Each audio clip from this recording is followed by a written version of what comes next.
ഡോക്സിൻ്റെ അടുത്ത വീഡിയോയിലേക്ക് സ്വാഗതം. ഇന്നിപ്പോൾ നമ്മൾ പറഞ്ഞു വെച്ചാൽ ഇന്നലെ ഗെറ്റ് സെറ്റ് ബേബി എന്ന ഉണ്ണിമോഹൻ്റെ സിനിമ കണ്ടതിന് ശേഷം ഞാൻ വളരെ നല്ല അഭിപ്രായത്തിലൊരു കാര്യം എനിക്ക് സിനിമ ഇഷ്ടപ്പെട്ടു. അതുകൊണ്ട് ഞാൻ ഒപ്പീനിയൻ പങ്കുവച്ചപ്പോഴും നല്ലൊരു അഭിപ്രായമാണ് അതിനെക്കുറിച്ച് പങ്കുവച്ചത്. പക്ഷേ ഇപ്പോൾ അതിൻ്റെ ഫസ്റ്റ് ഡേയിലെ വേൾഡ് വൈഡ് കളക്ഷൻ വരുമ്പോഴത്തേക്ക് വളരെ നിരാശ ഉണ്ടാക്കുന്ന രീതിയിലുള്ളൊരു പ്രകടനമാണ് അത് ബോക്സ് ഓഫീസിൽ കാഴ്ചവെക്കുന്നത്. കാര്യം സാക്മിൽക്കിൻ്റെ കണക്കിൽ അവർ ഇന്ത്യയിലെ മൊത്തത്തിലുള്ള ഒരു ഗ്രോസ് കളക്ഷനായിട്ട് കൊടുത്തിരിക്കുന്ന 29 ലക്ഷം രൂപയും അതുപോലെ വേൾഡ് വൈഡിൻ്റെ കോളത്തിൽ അവർ കൊടുത്തിരിക്കുന്ന 33 ലക്ഷം രൂപയുമാണ്. അതായത് ഫസ്റ്റ് ഡേയിലെ കളക്ഷനായിട്ട് തന്നെ നമുക്ക് തന്നെ കണക്കാക്കാം. ഫസ്റ്റ് ഡേയിലെ വേൾഡ് വൈഡ് കളക്ഷനായിട്ട് അവർ കൊടുത്തിരിക്കുന്ന 33 ലക്ഷം രൂപയാണ്. അതായത് ഒരു 50 ലക്ഷം രൂപ പോലും ആദ്യത്തെ ദിവസം വേൾഡ് വൈഡായിട്ട് പോലും ഗെറ്റ് സെറ്റ് ബേബി എന്ന ഉണ്ണിമോഹൻ്റെ സിനിമയ്ക്ക് കളക്ട് ചെയ്യാൻ പറ്റിയില്ല എന്ന് പറയുന്നത്. ഇനി അവർ വേൾഡ് വൈഡ് എന്നതിൻ്റെ കോളത്തിൽ 33 ലക്ഷം കൊടുത്തിരിക്കുന്നത് ഇന്ത്യയിലെ ഉള്ള ഗ്രോസ് ആയിട്ട് തന്നെ നമ്മൾ എടുത്താൽ പോലും ആ 33 ലക്ഷം രൂപയെന്ന് പറയുന്നത് കേരള ബോക്സ് ഓഫീസിൽ നിന്ന് ഒരു 50 ലക്ഷം രൂപ പോലും ആദ്യത്തെ ദിവസം തയ്ക്കാൻ ഉണ്ണിമോഹന് സാധിച്ചില്ല എന്ന് പറയുന്നത് വളരെ നിർഭാഗ്യകരമായിട്ടുള്ള വളരെ സങ്കടകരമായിട്ടുള്ള ഒരു അവസ്ഥയാണ്. കാര്യം മാർക്കോ എന്ന് പറയുന്ന സിനിമ ഏതാണ്ട് 100 കോടിക്ക് മുകളിൽ കളക്ട് ചെയ്ത സിനിമയാണ്. ഉണ്ണിമോഹൻ്റെ പെർഫോമൻസ്, ഉണ്ണിമോഹൻ്റെ താരമൂല്യം ഉയർന്നു എന്ന് ഞാൻ ഉൾപ്പെടെയുള്ള പലരും വിശ്വസിച്ചു, പലരും വീഡിയോ ചെയ്തിട്ടുണ്ട്. അത്തരത്തിലുള്ള കാര്യമായിട്ട് സിനിമാ ലോകവുമായി ബന്ധപ്പെട്ടിട്ടുള്ള പലരും അതിനെക്കുറിച്ച് പറയുക പോലും ഉണ്ടായി. ഉണ്ണിമോഹൻ്റെ ഒരു താരമൂല്യം വളരെ വലിയ രീതിയിലാണെന്നുള്ള രീതിയിൽ എനിക്ക് തോന്നുന്നു ഇവിടെ കേരളത്തിൽ അത് ഡിസ്ട്രിബ്യൂട്ട് ചെയ്തത് പോലും ലാലേട്ടൻ്റെ ആശീർവാദ് സിനിമാസാണ്, ആശീർവാദ് ഫിലിംസാണ് കേരളത്തിൽ അത് ഡിസ്ട്രിബ്യൂട്ട് ചെയ്തതെന്നാണ് എൻ്റെ ഒരു അറിവ്. കാര്യം ആശീർവാദിനെ പോലെ ഒരു വലിയ വിതരണ കമ്പനി അതിൻ്റെ ഒരു ഡിസ്ട്രിബ്യൂഷൻ ഏറ്റെടുത്തിട്ട് പോലും ആ സിനിമയെ ഒരു വലിയ വിജയത്തിലേക്ക് എത്തിക്കാൻ സാധിച്ചില്ല എന്നുണ്ടെങ്കിൽ വളരെ വിഷമകരമായിട്ടുള്ള ഒരു അവസ്ഥയാണ്. കാര്യം എനിക്ക് തോന്നുന്നു ഇപ്പം നോർത്ത് ഇന്ത്യയിൽ പോലും ഏതോ ഒരു വലിയ രീതിയിലുള്ള ഒരു ഡിസ്ട്രിബ്യൂഷൻ കമ്പനിയാണ് ഓൾ ഇന്ത്യയിൽ, അതായത് റെസ്റ്റ് ഓഫ് ഇന്ത്യയിൽ മുഴുവൻ, അതായത് നമ്മുടെ സൗത്ത് ഇന്ത്യക്ക് പുറത്തുള്ള നോർത്ത് ഇന്ത്യയുടെ എല്ലാ ഭാഗങ്ങളിലും എനിക്ക് തോന്നുന്നു ആ സിനിമ ഡിസ്ട്രിബ്യൂട്ട് ചെയ്തിട്ടുള്ളതെന്നാണ് എൻ്റെ ഒരു അറിവെന്ന് പറയുന്നത്.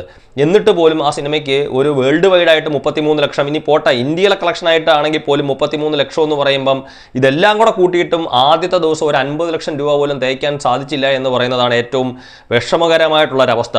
കാര്യം ഇതിൽ നിന്ന് മനസ്സിലാവുന്ന ഒരൊറ്റ കാര്യം, ഉണ്ണിമോഹനെ സംബന്ധിച്ചിടത്തോളം ഇപ്പം ഉണ്ണിമോഹൻ്റെ മാർക്കോ എന്ന് പറയുന്ന ഒരു സിനിമ വലിയ വിജയം നേടിയപ്പോൾ അതിന് തൊട്ട് മുമ്പേ വന്ന് തിയേറ്ററിൽ വീണ സിനിമയാണ് ജയ് ഗണേഷ് എന്ന സിനിമ. ആ കൂട്ടത്തിൽ എനിക്ക് തോന്നുന്നു അന്നിറങ്ങിയ ആവേശം എന്ന് പറയുന്ന സിനിമയെക്കാട്ടിലും വർഷങ്ങൾക്ക് ശേഷം എന്ന് പറയുന്ന സിനിമയെക്കാട്ടിലും എനിക്ക് കൂടുതൽ ഇഷ്ടപ്പെട്ടത് ജയ് ഗണേഷ് ആയിരുന്നു. ഞാനതെൻ്റെ അഭിപ്രായം ഞാൻ പങ്കുവയ്ക്കുകയും ചെയ്തു. ഇപ്പോൾ ജയ് ഗണേഷിന് ഉണ്ടായതിനെക്കാട്ടിലും വളരെ ദുരന്തപൂർവ്വമായിട്ടുള്ള ഒരു കളക്ഷനാണ് ഗെറ്റ് സെറ്റ് ബേബിക്ക് കാണുന്നത്. ഒരു പക്ഷേ ചിലപ്പോൾ എനിക്ക് തോന്നുന്നു ഇപ്പോൾ ഇന്നലെയും ഇന്നും ഒക്കെ കഴിഞ്ഞ് അല്ലെങ്കിൽ ഇന്നത്തെ ഇടം കൊണ്ട് അല്ലെങ്കിൽ നാളെയൊക്കെ ആകുമ്പോഴത്തേക്ക് ചിലപ്പോൾ നല്ല കളക്ഷനിലേക്ക് അത് വരാൻ സാധ്യതയുണ്ട്. പക്ഷേ വളരെ വിഷമമുണ്ട്. ആ വിഷമം എന്ന് പറഞ്ഞു കഴിഞ്ഞാൽ മറ്റൊന്നും കൊണ്ടല്ല, കാര്യം ഉണ്ണിമോഹൻ്റെ ഒരു പ്രത്യേക ടൈപ്പിലുള്ള കഥാപാത്രത്തിനെ മാത്രം പ്രേക്ഷകർ ഇഷ്ടപ്പെടുന്നു എന്ന് പറയുന്നതാണ് ഏറ്റവും വിഷമം. കാര്യം ഉണ്ണിമോഹൻ അഭിനയിക്കാൻ അറിയാവുന്ന നടനാണ്, അതിന് യാതൊരുവിധ സംശയങ്ങളുമില്ല.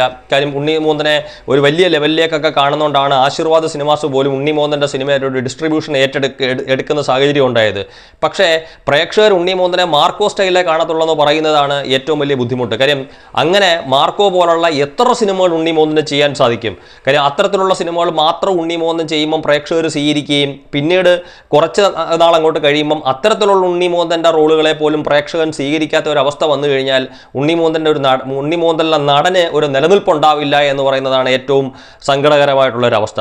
കാര്യം ഇപ്പോൾ ലാലേട്ടനെ സംഭവിച്ചാണ്. ഇപ്പോൾ ലാലേട്ടനെ സംബന്ധിച്ചിടത്തോളം അദ്ദേഹത്തിൻ്റെ ദേവാസുരം പോലുള്ള സിനിമകൾ പിന്നിങ്ങോട്ട് വന്നപ്പോൾ 97-ലെ ആറാം തമ്പുരാനും 2000-ലെ നരസിംഹം പോലുള്ള സിനിമകൾ വന്നപ്പോൾ ലാലേട്ടൻ ഒരുപാട് സിനിമയ്ക്കകത്ത് മീശ വിരിച്ച് മുണ്ടുമടക്കി കുത്തി അദ്ദേഹം അഭിനയിച്ചു. കുറേ അങ്ങോട്ട് പോയപ്പം താണ്ഡവം പോലുള്ള സിനിമകളും ഒന്നാമൻ പോലുള്ള സിനിമകളും ഒക്കെ ബോക്സ് ഓഫീസിൽ തകർന്നു വീഴുന്ന ഒരു സ്ഥിതി ഉണ്ടായ കണക്ക്.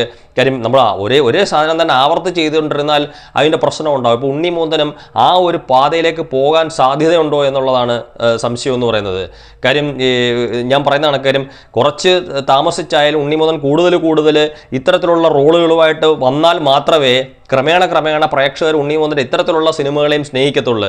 അല്ലെങ്കിൽ മാർക്കോ ടൈപ്പ്, ഇപ്പോൾ KGF പോലുള്ള സിനിമ അല്ലെങ്കിൽ മാർക്കോ പോലുള്ള സിനിമകളിൽ മാത്രം ഉണ്ണിമോഹനെ ഇരുകൈ നീട്ടി സ്വീകരിക്കുകയും ഇപ്പം ഇതുപോലുള്ള കുടുംബ പ്രേക്ഷകരുടെ മുന്നിലേക്ക് എത്തേണ്ടുന്ന സിനിമയ്ക്കകത്ത് ഉണ്ണിമോഹൻ്റെ സിനിമകൾ കേരള ബോക്സ് ഓഫീസ് ഉൾപ്പെടെയുള്ള അല്ലെങ്കിൽ വേൾഡ് വൈഡ് ഉൾപ്പെടെ ഉള്ളിടത്ത് വളരെ ദയനീയമായിട്ടുള്ളൊരു പ്രകടനം കാഴ്ചവെക്കുന്നത് അദ്ദേഹത്തിലെ നടനെ അല്ലെങ്കിൽ അദ്ദേഹത്തിൻ്റെ താരത്തിനെ സംബന്ധിച്ചിടത്തോളം വളരെ ബുദ്ധിമുട്ടുള്ളൊരവസ്ഥയാണ്.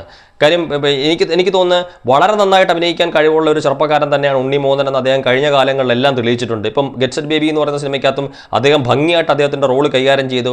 വളരെ നല്ല രീതിയിലുള്ളൊരു സിനിമയായിട്ടാണ് എനിക്കത് ഇഷ്ടപ്പെട്ടത്. കാര്യം അവർ കൈകാര്യം ചെയ്ത വിഷയവും നല്ലൊരു സബ്ജക്റ്റായിരുന്നു അവർ കൈകാര്യം ചെയ്തിരുന്നത്.